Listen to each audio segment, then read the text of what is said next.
2025. gads ir zīmīgs ar to, ka daudzās nozarēs ir iestājies tāds tā kā pagrimums vai miera periods. Šogad zemniekiem, kā mums izklausās, iet ļoti slikti, un daudzi zemnieki cietīs zaudējumu. Un tas, ko es esmu novērojis iepriekš mūsu aģentūras darbības laikā, ir tas, ka pēc šādiem sliktiem gadiem rudenī zemnieki nereti vien izvēlās savus budžeta deficītus aizlāpīt, pārdodot kādu īpašumu gabalu. Un kur ir problēma tajā visā? Jau 2024. gadā visi lielie ārvalstu investori ir pametuši Latviju, un meža īpašums vairs nepērk.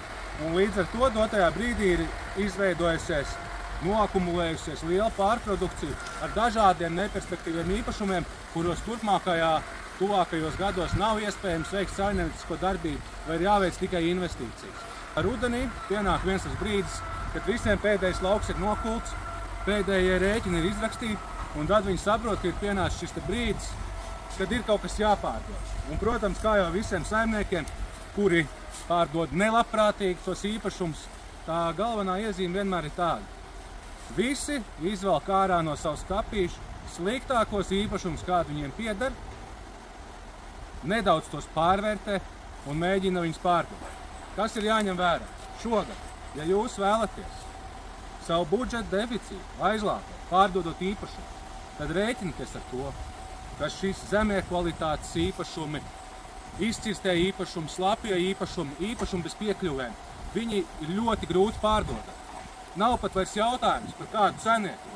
Jautājums ir par to, vai kāds vispār ir gatavs šo īpašumu iegādāties.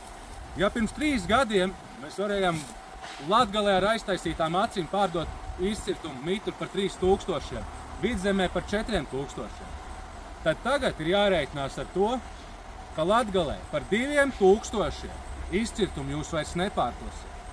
Katrā ziņā ne ātrā realizācija. Dotajā brīdī šie gabali ir tik daudz tirgū sakrājušies, un neviens viņus nepērk. Tāpēc mans silts ieteikums ir, jau laicīgi gatavojieties, laicīgi saprotat, cik tie jūsu īpašumu maksā, lai rudenī nebūtu tā, ka pēdējā brīdī jūs gribat aizpildīt šo savu caurumu, vēl īsti nezināt, cik kas maksā, un ja jūs nebūsiet pirmais, kurš nāks ar kaut kādu labu piedāvājumu pie pircēja, tad iespējams, ka jūsu īpašumu neviens nevēlēsies iegādāties.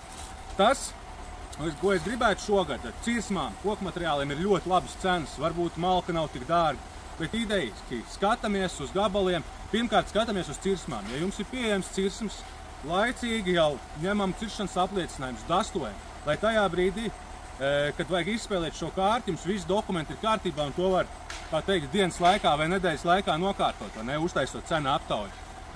Ja plānojat īpašumu pārdošanu, tad tie īpašumi, ko šodien var pārdot, ir perspektīvi īpašumi. Tie ir īpašumi ar cirsmām, tie ir īpašumi ar koptām briestaudzēm, ar vairāk kubikmetriem virsū. Tā kā mans ieteikums ir tāds, ja tu esi zemnieks un plāno rudenī vilkt no savas kapīša ārā sliktos īpašumus, man tev ir sliktas ziņas. Tu viņus visticamāk nepārdos. Un kā es teicu, šeit nav runa pat par cenu. Jautājums, vai kāds būs vispār gatavs viņu iegādāties. Nu, protams, ir daudzi, kad, pa 1000 jau nevar neņemt, ja?